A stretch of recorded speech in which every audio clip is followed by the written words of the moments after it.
शांति से, सद्भावना से, अमन अमान से होने वाली हर धार्मिक यात्रा का हम लोग आदर भी करते हैं, सम्मान भी करते हैं और उसको आवकार भी देते हैं। पिछले कुछ सालों में हमने देखा कि रामनवमी या किसी पॉलिटिकल पार्टी की यात्राएं जब निकलती है और उसमें जिस तरीके से एक समझो कि तांडव किया जाता है कि खुली तलवारें, खुले हथियार, उनको लहराना, भड़काऊ नारे लगाना, डीजे पर ऐसे गीतों को लगाना कि जिससे सामने वाले की या दूसरे धर्म के लोगों की धार्मिक भावना आहट हो, लोगों को भड़काने का काम होता है। उस वक्त में अल्पसंख्यक समाज भी समझदारी से काम ले, वो इनके बहकावे में उस वक्त में आकर आवेश में, गुस्से में आकर के पत्थर और कानून को अपने हाथ में ना ले, लेकिन अपने हाथ में उस वक्त में मोबाइल को ले और उस वक्त में रिकॉर्डिंग करें ताकि जो भी असामाजिक तत्व हैं वो खुले पड़े जाएं।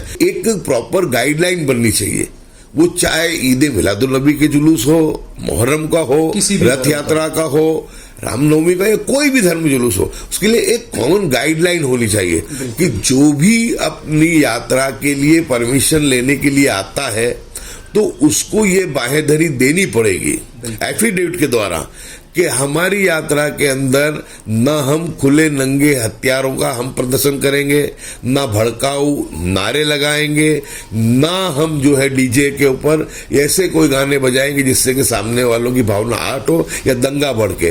वो एफिडेविट दे और उस एफिडेविट को प्रशासन को, पुलिस प्रशासन को, लोकल प्रशासन को उसको जो है लोगों के संज्ञान के अंदर भी उसको ओपनली रखना चाहिए कि लोगों को पता चले कि ये हमने इनके पास से इस चीज को हमने इनके पास से एफिडेविट में इनके पास से लिया है। सबसे दुख की बात यह है कि पुलिस प्रशासन मुख्य प्रेक्षक बन के खड़ा होकर के बेशर्मी के साथ उन चीजों को देखता है। वीडियोज हैं इस तरह के, तो वीडियो है, उनका काम होता है कि अगर डीजे अगर इस तरह के बज रहे तो उसको जब्त करना, हथियार ऐसा लहराए जा रहे हैं तो उनको पकड़ना, भड़काऊ नारे लगाने वालों को उसी वक्त में अरेस्ट करना, लेकिन ऐसा नहीं होता है। वो मुख्य प्रेक्षक बन के इस चीजों को देखते रहते हैं। हमने इलेक्शन कमीशन से गुजारिश की है कि आप होम डिपार्टमेंट को और राज्य के डीजीपी श्री को सूचना दें और एक गाइडलाइन तय करें, चाहे वो कोई भी त्यौहार हो, हिंदू का हो या मुस्लिम का, अगर वो यात्रा है या रैली है तो उसको किस तरीके से उनको उसको निकालना है,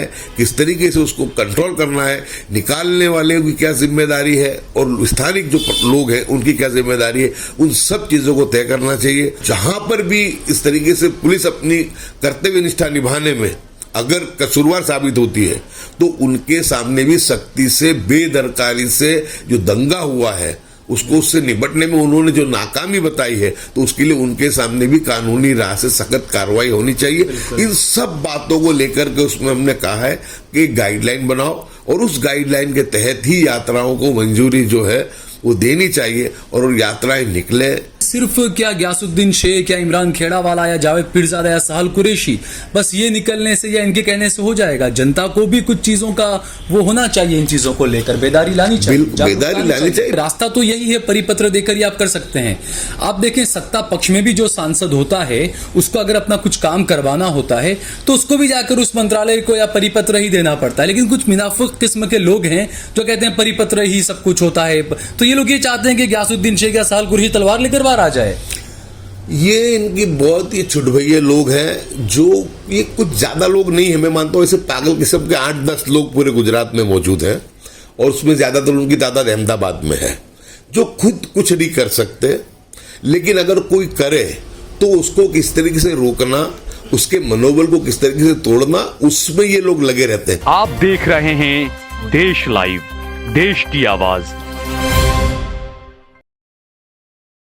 अस्सलाम वालेकुम, आदाब, नमस्कार, सत श्री अकाल। देश लाइव में आपका स्वागत है। मैं हूं साहल कुरैशी। दोस्तों, रामनवमी का त्योहार देश भर में मनाया जाएगा।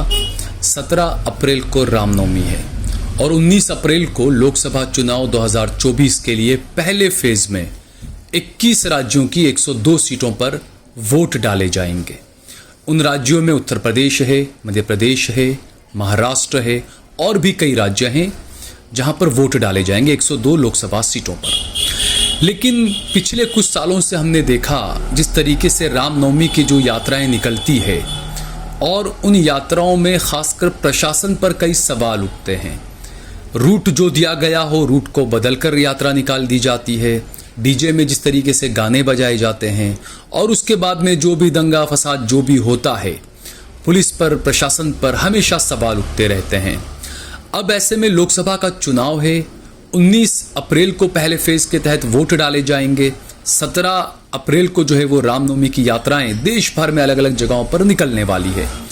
ऐसे में चूंकि आचार संहिता लगी हुई है तो सब कुछ चुनाव आयोग के हाथ में ही है। किस तरीके की तैयारियां होनी चाहिए, क्या कुछ होना चाहिए, मेरे साथ में कांग्रेस के पूर्व विधायक गयासुद्दीन शेख साहब मौजूद हैं।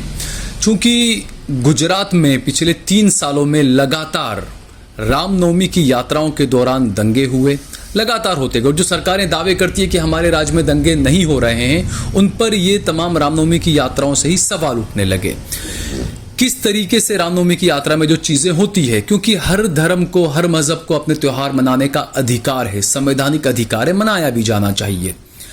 लेकिन किस तरीके से जो चीजें हुई उसी को लेकर ऐसे लोगों की जरूरत है कि जो बाहोश लोग हैं, जो धर्म से ऊपर उठकर बात करें कि ऐसी चीजें नहीं होनी चाहिए।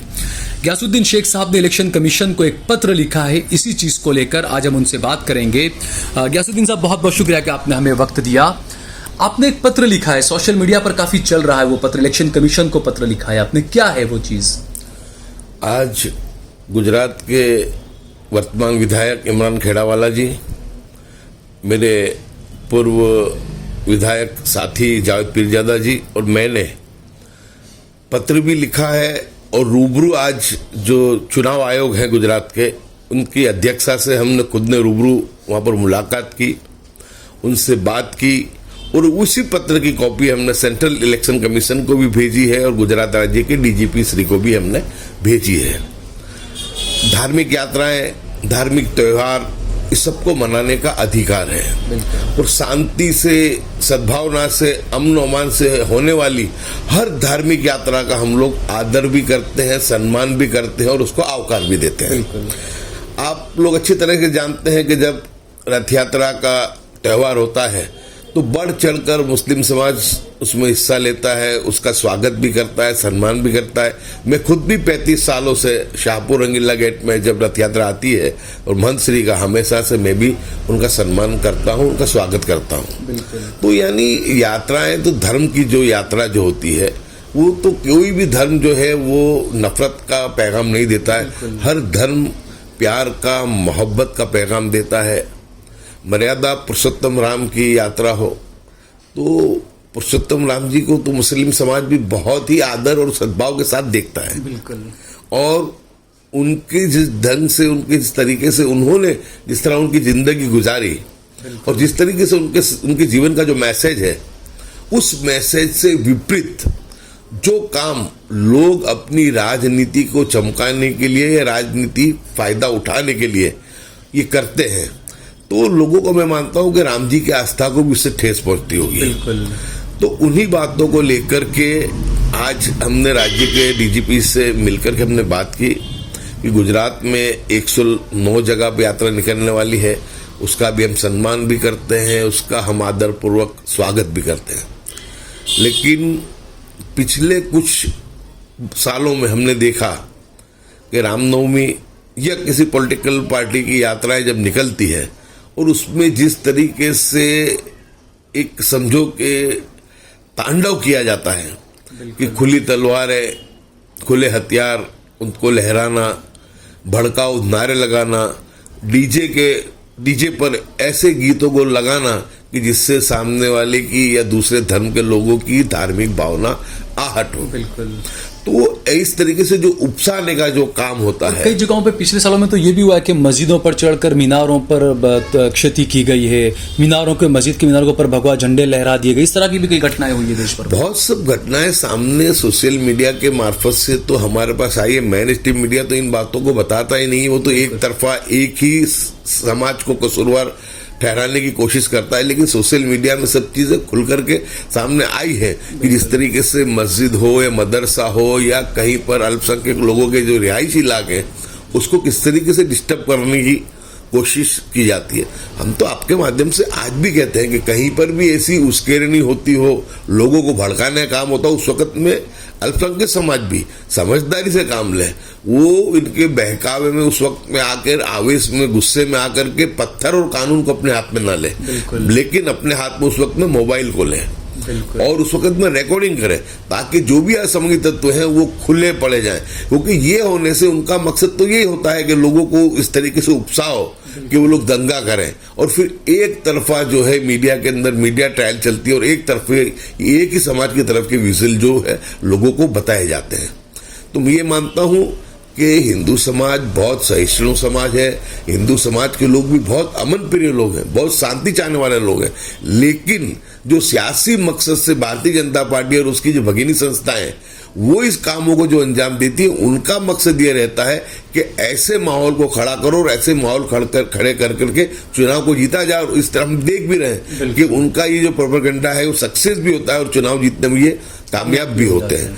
तो आज हमने जो बात लेकर के कमिश्नर श्री को जो रजूआत की है, हमने यही की है कि एक प्रॉपर गाइडलाइन बननी चाहिए।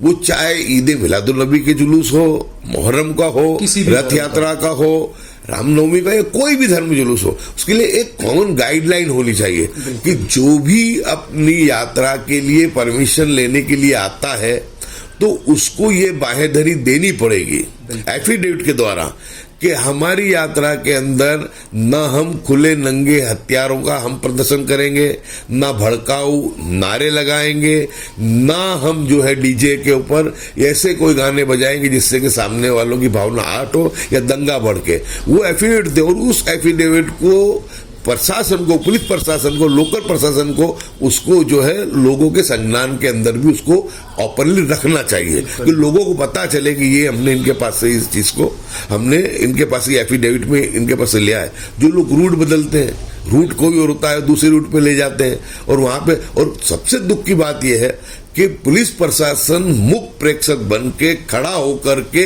बेशर्मी के साथ उन चीजों को देखता है। वीडियोज हैं इस तरह के, तो वीडियो है, उनका काम होता है कि अगर डीजे अगर इस तरह के बज रहे हैं तो उसको जब्त करना, हथियार ऐसा लहराए जा रहे हैं तो उनको पकड़ना, भड़काऊ नारे लगाने वालों को उसी वक्त में अरेस्ट करना। लेकिन ऐसा नहीं होता है, वो मुख्य प्रेक्षक बन के इस चीजों को देखते रहते हैं। पुलिस की भी जिम्मेदारी, हाँ, पुलिस की भी जो है वो जो ये भारतीय जनता पार्टी की भगिनी संस्थाएं, उनके इतने प्रेशर और इतने दबाव में है वो कि वो उनके सामने कुछ बोल ही नहीं पाते। बिल्कुल। और उसका खामियाजा जो है गरीब निर्दोष हिंदू और मुस्लिमों को उसमें भुगतना पड़ता है। ये तो जिनको नुकसान होता है उनको पता चलता है। कितनी ही बहनें, चाहे वो हिंदू हो या मुस्लिम हो, वो बेचारी बेवा होती है, मासूम बच्चे अनाथ होते हैं, निर्दोष हिंदू और मुस्लिमों को जेलों में जाना पड़ता है और कई सालों तक जो उनके कोर्ट के चक्कर भी काटने पड़ते हैं। तो ये तो सियासी मकसद के लोग करने वाले लोग जो हैं वो तो अपना काम करके निकल जाते हैं, लेकिन लोगों को लंबे वक्त तक इसका खामियाजा भुगतना पड़ता है। तो हमने इलेक्शन कमीशन से गुजारिश की है कि आप होम डिपार्टमेंट को और राज्य के डीजीपी श्री को सूचना दें और एक गाइडलाइन तय करें, चाहे वो कोई भी त्यौहार हो, हिंदू का हो या मुस्लिम का, अगर वो यात्रा है या रैली है तो उसको किस तरीके से उनको उसको निकालना है, किस तरीके से उसको कंट्रोल करना है, निकालने वाले की क्या जिम्मेदारी है और स्थानिक जो लोग हैं उनकी क्या जिम्मेदारी है, उन सब चीज़ों को तय करना चाहिए। पुलिस प्रशासन को यात्रा से पहले शांति समिति की मीटिंग बुला करके प्रबुद्ध नागरिकों से चर्चा विचारणा करनी चाहिए, उनको ये समझाना चाहिए, कहना चाहिए कि भाई अगर कोई भी अघटित घटना बनती है या कोई उश्केरनीजनक काम होता है तो पुलिस उसको निपटने के लिए, प्रशासन उसको सख्ताई से दबोचने के लिए तैयार है। आपको फिक्र करने की जरूरत नहीं है, आप अपने हाथ में पत्थर मत लेना, आप कानून और कायदे को अपने हाथ में मत लेना, पुलिस पर विश्वास रखो, प्रशासन पर भरोसा करो। हम जो लोग भी ऐसे कृत्य करने वाले लोग हैं हम उनको जो है बराबर से सबक सिखाएंगे, उनको नसीहत देंगे। तो मैं मानता हूं कि लोग जो है वो अपने हाथ में पत्थर उठाने से फिर लोग हिचकिचाएंगे। लोग को जब भरोसा और विश्वास होगा कि पुलिस हमारी जो है सुरक्षा के लिए मौजूद है और निष्पक्ष कार्रवाई कर रही है, तो मैं मानता हूं कि इस चीजों को इस तरीके से रोका जाएगा। और जहां पर भी इस तरीके से पुलिस अपनी कर्तव्य निष्ठा निभाने में अगर कसूरवार साबित होती है तो उनके सामने भी सख्ती से, बेदरकारी से जो दंगा हुआ है उसको उससे निपटने में उन्होंने जो नाकामी बताई है तो उसके लिए उनके सामने भी कानूनी राह से सख्त कार्रवाई होनी चाहिए। इन सब बातों को लेकर के उसमें हमने कहा है कि गाइडलाइन बनाओ और उस गाइडलाइन के तहत ही यात्राओं को मंजूरी जो है वो देनी चाहिए। और यात्राएं निकले, धार्मिक यात्राएं निकले, संवैधानिक सबका अधिकार है। देश, भारत देश जो है बहुत विविधता में, एकता में मानने वाला देश है और बहुत ही धार्मिक प्रवृत्ति के स्वभाव वाला देश भी है, जो धार्मिक आस्था में मानने वाला देश है। तो यहाँ पर तो धार्मिक यात्राएं निकले, पहले भी निकलती थी, अभी तक भी निकलती थी, लेकिन कुछ वक्त से जब से इसमें पॉलिटिक्स शामिल हुई है, जब से इसमें प्रॉब्लम खड़ा हुआ है, ये मसला हिंदू भाई और मुस्लिम भाइयों के बीच का नहीं है, ये सियासी लोगों का मसला है। ये सियासी लोग अपने वोट पाने के लिए, वोट हथियाने के लिए लोगों को लड़ाने का काम करते हैं। तो अब जो मुद्दा है वो सियासत बनाम इंसानियत का बन चुका है, ऐसा लग रहा है। बिल्कुल आपकी बात यह है कि इंसानियत ही सबसे बड़ा धर्म है और हर मजहब प्रेम का और सद्भाव का ही मैसेज देता है। कोई भी मजहब नफरत नहीं सिखाता है। हमने देखा कि हमारे भी मामलों के अंदर देखा कि कहीं पर भी सुख दुख की बात हो, हर जगह पे हिंदू समाज हमारे साथ खड़ा रहा है और हम भी हिंदू समाज के साथ खड़े रहे। यहाँ तक कि जब दंगे हुए या कभी परेशानी के दिन आए तो हमारे लिए इंसाफ की लड़ाई लड़ने वाले, वो तिस्सा सेतलवाड़ हो, मुकुल सिन्हा जी हो, महेश भट्ट जी हो, या ऐसे बहुत से लोग हैं, वो तमाम के तमाम लोग के श्री कुमार जी, बिल्कुल। तो तमाम के तमाम हिंदू समाज से जुड़े हुए लोग हैं, लेकिन हमेशा उन्होंने इंसानियत की, मानवता की, इंसाफ की लड़ाई लड़ी है। मैं ये मानता हूं कि हिंदू मुस्लिम में कोई भेद नहीं है। जो ये प्रॉब्लम है, वो जो सियासी प्रॉब्लम है, लोग तो साथ में हमने रमजान में देखा, दक्षिण के कई राज्यों में, कई शहरों में हिंदू भाइयों ने इफ्तार पार्टियां करवाई मुसलमानों को। दुबई के अंदर भी जो बड़ा मंदिर बनाया गया वहां पर इफ्तार पार्टी करवाई। तो हैं अच्छे, ज्यादातर लोग जो हिंदू चाहते हैं भाईचारा बना रहे, कुछ गिने चुने लोग सियासत के। हर जगह आपको कहूं मैं कि हर जगह कहीं पर 2-5% हिंदू समाज में भी गलत होंगे, तो 2-5% मुस्लिम समाज में भी गलत होंगे। गलत लोग हर जगह हैं, लेकिन ये मैं मानता हूं कि अक्सर मैं तो कहता हूं कि हिंदू समाज हमारे बड़े भाई समान है, हमारे सुख दुख में हमेशा हमारे साथ रहा है। ये लड़ाई आप समझ लो, ये लड़ाई हिंदू मुस्लिम की नहीं है, ये उन लोगों की लड़ाई है कि जो लोग हिंदू मुस्लिम पे राजनीति करना चाहते हैं। वो लोग ये प्यार मोहब्बत को देखना नहीं चाहते। जैसा आपने बताया कि इफ्तारी के कार्यक्रम भी होते हैं, रथ यात्रा में स्वागत भी होते हैं, हिंदू समाज भी हमको बुलाता है, हम भी हिंदू समाज को बुलाते हैं, एक दूसरे से प्यार मोहब्बत से सब मिलते हैं। यानी ये मसला ये नहीं है, ये मसला पूरा का पूरा जो मसला है, ये अवाम को भी समझना पड़ेगा। मैं यही सोच रहा था ग्यासु भाई कि सिर्फ क्या ग्यासुद्दीन शेख या इमरान खेड़ा वाला या जावेद पीरजादा या साहल कुरैशी बस ये निकलने से या इनके कहने से हो जाएगा। जनता को भी कुछ चीजों का वो होना चाहिए, इन चीजों को लेकर बेदारी लानी चाहिए, बेदारी लानी चाहिए। बिल्कुल, मैं तो कहता हूं कि एक दूसरे की धार्मिक भावनाओं की कदर होनी चाहिए, आस्था की कदर होनी चाहिए। हम हमारे मजहब पर कायम रह करके हम एक दूसरे के साथ जितना इंसानी रिश्ता मजबूत कर सकते हो, इतना रिश्ता हमको एक दूसरे के साथ मजबूत करना चाहिए। और अब सियासी लोगों के भरोसे ये हम चीज को नहीं छोड़ सकते, क्योंकि हम ये भी देख रहे हैं कि मीडिया को जिस तरीके का रोल करना चाहिए आज वो नहीं कर रहा है। बिल्कुल, आज आप टीवी चैनल खोलो तो उसमें हिंदू, मुस्लिम, भारत, पाकिस्तान और बिल्कुल विकृत समाचार पेश किए जाते हैं, और इतनी विकृति के साथ पेश किए जाते हैं कि हिंदू मुस्लिम के अंदर और भेदभाव जो है, नफरतें और बढ़े। तो ऐसे वक्त में अब अवाम को ये समझना पड़ेगा कि ये क्या बात हो गई कि 2014 के बाद आज 2024 आई। ये 10 सालों के दरमियान ऐसा क्या मामला बन गया कि जो साथ में रहने वाला, ये गंगा जमनी तहजीब में मानने वाला और हिंदू मुस्लिम, आज क्यों अविश्वास की खाई इसमें बढ़ती जा रही है। कोई घटना ऐसी बनी हो, हम तो कहते हैं कि गुनहगार चाहे कोई भी हो, चाहे वो हिंदू हो या मुस्लिम हो, उसको सख्त में सख्त सजा उसको होनी चाहिए। आतंकवादी प्रवृत्ति कोई करता है, उसको कड़ी से कड़ी कार्रवाई उसके सामने सजा होनी चाहिए। लेकिन बेवजह बातों को फैलाना, गलत तरीके से इतिहास को पेश करना, गलत तरीके से एक दूसरे समाज को कहीं पर भी एक कोई किस्सा आ जाए उसको धर्म के साथ जोड़ देना और वो जोड़ करके नफरत फैलाना। आज तक हमने ये देखा कि जो सरकारें होती थी उनका काम होता था लोगों में आपसी भाईचारा बढ़े, लोगों के अंदर प्रेम बढ़े, सद्भाव बढ़े, देश एक हो, देश मजबूत हो। लेकिन ये पहली सरकार हम 2014 के बाद देख रहे हैं कि जो सरकार खुद और उनके नुमाइंदे और उन्हीं के कैबिनेट मिनिस्टर, उनके जब हम भाषण सुनते हैं और जब उनकी हम बातें सुनते हैं, तो जिनका जिम्मा लोगों को एक रखने का है, वही लोग लोगों को तोड़ने का और लोगों को बिखारने का काम वो लोग करते हैं। मैं मानता हूँ कि इससे बड़ी बेजवाबदारी पूर्वक कहीं पर भी पूरी दुनिया में आपको प्रधानमंत्री काम तो नहीं खुद ही मिलेगा। कांग्रेस के मैनिफेस्टो को कह रहे हैं कि तो मुस्लिम लीग का मैनिफेस्टो, प्रधानमंत्री खुद ही हिंदू मुसलमान की बातें कर रहे हैं चुनावों में। प्रधानमंत्री की बात वही तो उनकी बातें हैं कि वो हर चीज को मुस्लिम लीग के साथ जोड़ देना, मुस्लिम तुष्टीकरण के साथ जोड़ देना, कपड़ों से पहचान लेने की बात करना, पंचर बनाने वाला कह देना। यानी एक इतना हमारे भारतीय देश का प्रधानमंत्री और उनके मुंह से ऐसी छोटी बातें निकले, मैं मानता हूं कि बहुत शर्मिंदगी की बात है। पूरे देश पूरे विश्व में विश्व गुरु बनकर के घूमते हैं, बाहर जाते हैं तो वहां पे लोगों को सबका साथ, सबका विकास के और सबके विश्वास की बातों को बताते हैं, और खुद के जब यहाँ पर जब राज्य में और गृह राज्य में ऐसी घटनाएं बनती है तो उस पर खूब खामोशी चुप्पी साध लेते हैं। मैं मानता हूं कि एक जिम्मेदार व्यक्ति को ये शोभा नहीं देता है। देश हमारा जो है वो विश्व की महासत्ता बन सकता है, हमारा देश विश्वगुरु बन सकता है, हमारा देश जो है दुनिया में हर तरीके से लोगों के सामने खड़ा रह सकता है, लेकिन उसके पहले सबसे पहले शांति, सद्भाव और प्यार का माहौल होना चाहिए।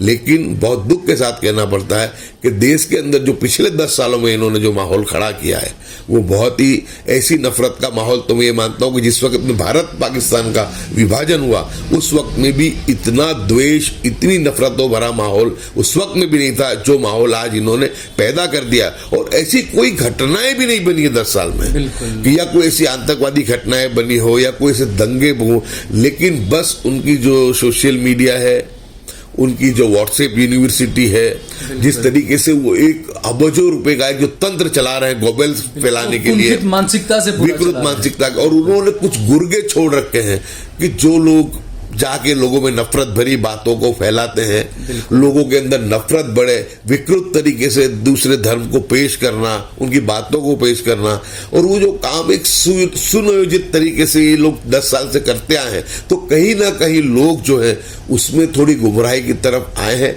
लेकिन उन्हें पूरा भरोसा, पूरा विश्वास है कि लोग समझेंगे, और लोग कुछ समझ भी रहे हैं कि क्या हो रहा है देश में।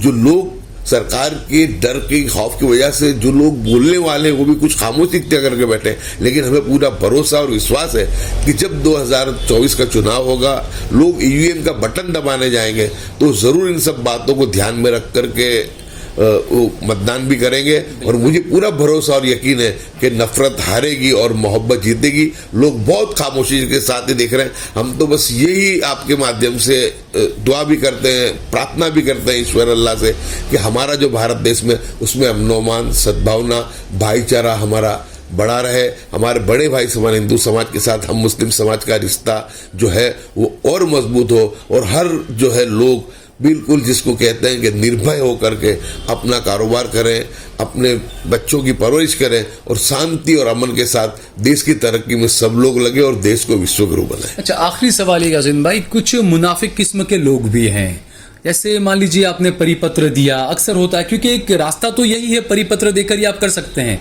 आप देखें सत्ता पक्ष में भी जो सांसद होता है उसको अगर अपना कुछ काम करवाना होता है तो उसको भी जाकर उस मंत्रालय को या परिपत्र ही देना पड़ता है। लेकिन कुछ मुनाफिक किस्म के लोग हैं जो कहते हैं परिपत्र ही सब कुछ होता है, तो ये लोग ये चाहते हैं कि गयासुद्दीन शेख या साल कुरैशी तलवार लेकर बाहर आ जाए।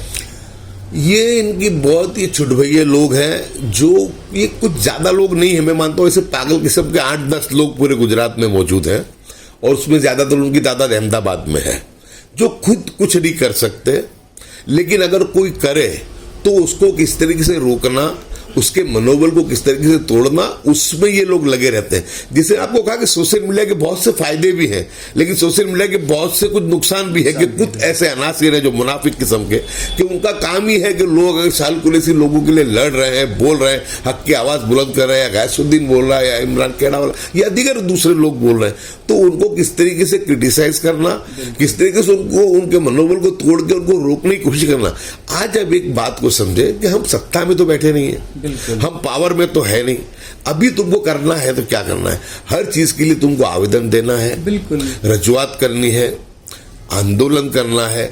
और हम तो लोगों से आपके द्वारा कई बार हम ये आह्वान भी कर चुके हैं कि हमको आज भी जब ये बहरी गूंगी मूंगी सरकार हमारी बात को नहीं सुनती है, तो ऐसे वक्त में भी अगर गांधी चिन्ह मार्च में कोई आंदोलन करते, जब बात को नहीं सुना जाता, आवेदन देने के बाद भी अगर बात पे अमल नहीं होता है, तो नामदार हाई कोर्ट और नामदार सुप्रीम कोर्ट के अंदर कहीं ना कुछ इंसाफ तो हमको मिल ही जाता है। बहुत सब केसों में हमको उम्मीद से हुआ है, कुछ केसों में आज ऐसा भी हुआ है कि हर जगह पे जुडिशरी में भी जो है ये 10 साल जो सरकार है, लिंचिंग करने वाले कई हिंदू संगठन के लोग तो उनको भी सजा उम्र कैद हुई है कई जगहों पर। तो उन लोगों को इन्होंने उनको करके इसको भी वो करने की कोशिश करते हैं, लेकिन आज भी हमारी जो जुडिशरी है वो आज भी बहुत हद तक निष्पक्षता से जो उसके पास एविडेंस आता है उस पर काम करती है।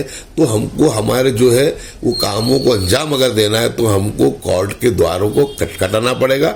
और आपके माध्यम से मैं जो ऐसे मुनाफिक अनासिर है, मैं उनसे कहना चाहूंगा कि किसी की गलती उसी से होती है जो काम करता है। बिल्कुल सही बात। कोई इंसान दुनिया में फरिश्ता नहीं है, हर इंसान में कुछ ना कुछ ऐब है और काम करेगा उससे शायद हो सकता है गलती हो भी सकती है, लेकिन आप काम तो शुरू करो। कब तक के तुम लोगों को डिस्टर्ब करने की लाइन लोगे, कब तक के तुम समाज को तोड़ने की लाइन लोगे। आज जो वक्त है वो नेतागिरी ठोकने का वक्त नहीं है, आज समाज के लिए लड़ने का, उसको इंसाफ दिल से कंधा मिला के काम करने का वक्त है। आज हर लोगों को पक्षा पक्षी को भूल जाना चाहिए, मसलक फिरकों को भूल जाना चाहिए, लोगों को सब एक होकर के सबको। आज बहुत सब सेक्युलर हिंदू भी उनका भी साथ लेना चाहिए जो हमारी लड़ाई को लड़ते हैं। तो आज जो सेक्युलर लोग हैं जो संविधान को बचाने के लिए लड़ रहे हैं, इंसानियत को बचाने के लिए लड़ रहे हैं, सबको कंधे से कंधा मिला करके समाज की सेवा करनी चाहिए, नहीं कि अपनी बचकाना हरकतों से, अपने पागलपन से, क्योंकि ये कुछ विकृत मानसिकता के लोग हैं कि सुधरने को तैयार ही नहीं है। लोग उनको सोशल मीडिया पे इतना टारगेट भी करते हैं, कहते भी हैं, लेकिन उसके बावजूद भी जो है वो सुधरने का नाम नहीं लेते। आज उन्हें काजल हिंदुस्तानी और पटेलों के मामले से सीख लेनी चाहिए। हाँ। कि वो काजल हिंदुस्तानी नफरत फैलाती थी तो पटेल समाज, हिंदू समाज फिर भी उसके खिलाफ खड़ा हो गया है आज। हाँ बिल्कुल, उसको उसको समझना चाहिए, सीख लेने, लेकिन ये समझने को तैयार नहीं है। बस उनको कोई आदमी अगर काम कर रहा है, मैं ये मानता हूं कि आज अगर हिंदुस्तान में मुस्लिम समाज किसी चीज का सबसे बड़ा अगर शिकार है तो वो है हसद का शिकार है। हसद हमारे में बहुत है, हसद को छोड़ना पड़ेगा। आज हमारे सामने हमारे अस्तित्व का सवाल है, आज हमारी बका का सवाल है। आज जिस दौर से हम गुजर रहे हैं, मैंने आपको पहले भी कहा कि 75 सालों में आजादी के बाद इतने मुश्किल हालात हमारे लिए कभी नहीं थे जो हालात आज है। कम से कम खुदा रहा, मैं आपके माध्यम से कह रहा हूं, खुदा रहा, कुछ तो समझो। कब तक तुम ऐसे लोगों की तुम मुनाफिकत करते रहोगे और ऐसे लोग की गुलामी करोगे कि जो लोग जो है वो समाज को तोड़ने के लिए आपको हाथा बनाते हैं। मैं आपको मेरी बात करूं कि मैं पहले अक्सर कहता था कि मुझे भारतीय जनता पार्टी कभी चुनाव हरा ही नहीं सकती। अगर मुझे कोई हराएगा तो मुझे अपने ही मुनाफिक कराएंगे। और आप देख सकते हैं कि अल्हम्दुलिल्लाह 3 टर्म कंटिन्यू जीता, और इस पर तब जब मैं हारा तो उस वक्त का रिजल्ट, उस वक्त के वोटों की आप गिनती देख लो तो आपको समझ में आ जाएगा। आपके यहाँ पे आपके क्षेत्र के लोगों ने भी कई बार मुझे कहा कि अपनों ने ही हरवाया है। अपनों ने, और वो आंकड़े बोल रहे हैं। बिल्कुल। तो यानी ये वक्त है एक रहने का, साथ रहने का। कम से कम खामोशी इख्तियार कर लो। सियासी मामलों के अंदर जब सियासत की बात आए तो भले तुम लड़ लो, सियासत अपने तरीके से करो, लेकिन समाजी मामलों में कम से कम खुदारा एक रहो। जो मजलूम लोगों की आवाज उठाए उसमें कम से कम हमको एक मिलके एकजुट होकर के काम करना चाहिए और हमारे हसद को छोड़ना चाहिए। ठीक है, बहुत बहुत शुक्रिया ग्यासू भाई हमसे बातचीत करने के लिए। तो ये बिल्कुल एक तरह से जो बातें ग्यासू भाई ने बताई, ये हर धर्म के लोगों के लिए, हर यूथ के लिए, हर इंसान के लिए चीज़ें ज़रूरी है समझना इन चीज़ों को। और दूसरी खास बात जो हमने बातचीत की, जिस तरीके से जो लेटर दिया गया, जो आवेदन पत्र दिया गया, आने वाले वक्त में इसका कैसा असर होगा, क्योंकि देखिए लोगों को लगता है सिर्फ आवेदन दे दिया काम हो गया, लेकिन देखिए बड़ी जिम्मेदारी होती है। अब अगर कहीं पर कुछ होता है तो कम से कम इलेक्शन कमीशन से कोर्ट भी सवाल कर सकती है कि आपको भाई पहले जनता के पूर्व चुनाव के चुने हुए उम्मीदवार थे या नुमाइंदे थे पूर्व, उन्होंने लेटर दिया था, आवेदन दिया था, उसके बावजूद भी प्रशासन क्या कर रहा था। तो अब जो है वो जिम्मेदारी प्रशासन की गोद में है, प्रशासन के पाले में गेंद है। किस तरीके से माहौल को बनाना, माहौल को बिगाड़ना, वो प्रशासन की जिम्मेदारी है। जय हिंद, जय भारत।